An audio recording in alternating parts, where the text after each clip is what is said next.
Баршаңызға сәлем. Сіздерге ең оңай жасалатын шоколадный шариктерді көрсетемін. Водяной баняда шоколадный глазурымызды қоямыз, яғни ерітеміз.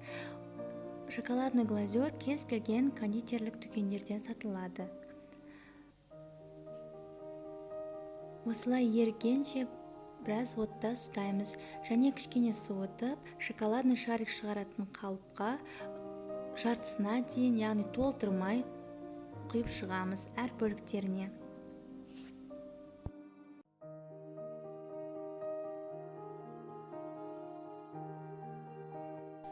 Және қасықтың көмегімен осылай шет-шетіне толықтай жағып шығамыз.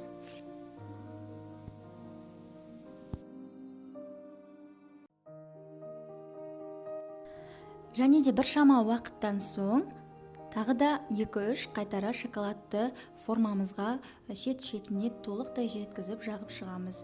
Егер біздің шоколадымыз жұқа болып жағылатын болса, онда формадан алынып жатқан кезде сынып кетуі әбден мүмкін. Ал артылған шоколадты осылай астына бір төсеніш төсеп, осылай құйып аласыздар.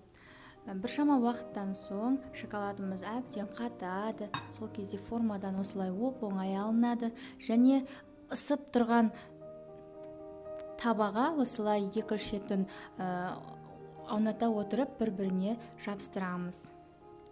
Біздің шоколадный шариктеріміз дайын.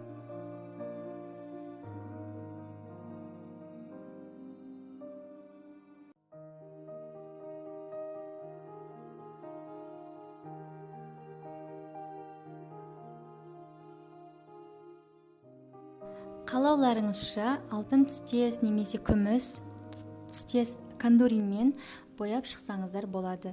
Немесе тек қана қара шоколадтан ғана емес, сонымен қатар ақ шоколадты оларды әр түрлі өздеріңізге ұнаған түстерге бояп, әр түрлі түсті шариктерді жасап шығаруға болады.